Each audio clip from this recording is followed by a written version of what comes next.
राधा के चरणों की धूल और श्री कृष्ण की पीड़ा। वृंदावन की सुंदर धरती पर एक दिन अजीब घटना घटी। श्री कृष्ण अचानक बहुत बीमार पड़ गए। उनका चेहरा उदास था और वे अपने सिर को पकड़कर लेटे हुए थे। माता यशोदा घबराकर बोली, लाला, तुम्हें क्या हुआ? श्री कृष्ण धीमी आवाज में बोले, मैया, मेरे सिर में बहुत तेज पीड़ा हो रही है। पूरे गोकुल में खबर फैल गई कि कान्हा बीमार हैं। सभी गोप गोपियां, ग्वाले और ऋषि मुनि उन्हें देखने आने लगे, पर कोई भी उनकी पीड़ा दूर नहीं कर पा रहा था।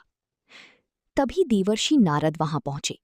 उन्होंने पूछा, प्रभु, आपकी पीड़ा कैसी ठीक होगी? श्री कृष्ण मुस्कुराए और बोले, अगर कोई मेरा सच्चा भक्त अपने चरणों की धूल मेरे माथे पर लगा दे, तभी मेरी पीड़ा मिटेगी। ये सुनकर सब लोग चौंक गए। नारद जी बोले, अरे, ये कैसे संभव है? कोई अपने पैरों की धूल भगवान के माथे पर कैसे लगाए? ये तो पाप होगा। नारद जी सबसे पहले द्वारका की रानियों के पास गए। उन्होंने कहा, यदि आप अपने चरणों की धूल देंगी तो श्री कृष्ण की पीड़ा दूर हो जाएगी। रानियां डर गईं। एक रानी बोली, हम भगवान के सिर पर अपने पैरों की धूल कैसे चढ़ा सकती हैं? इससे हमें नरक मिल जाएगा। नारद जी बहुत निराश हुए।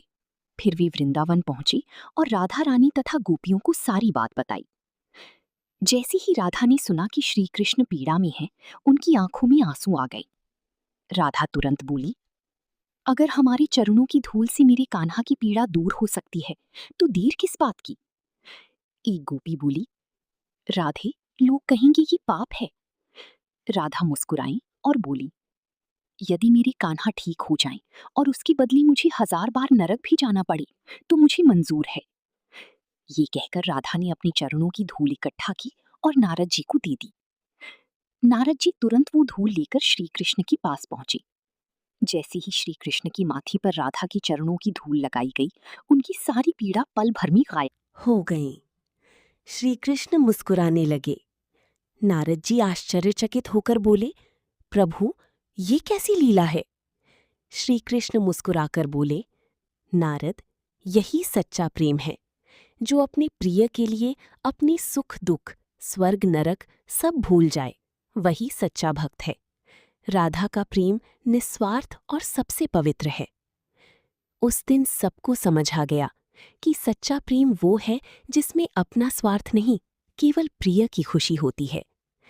कहानी की सीख, सच्चा प्रेम और भक्ति वो है जिसमें त्याग, निस्वार्थ भावना और अपनी प्रिय की खुशी सबसे ऊपर हो। कहानी अच्छा लगा हो तो वीडियो को लाइक करें और कमेंट में बताएं कि कहानी से आपको क्या सीख मिली। साथ में चैनल को सब्सक्राइब करें।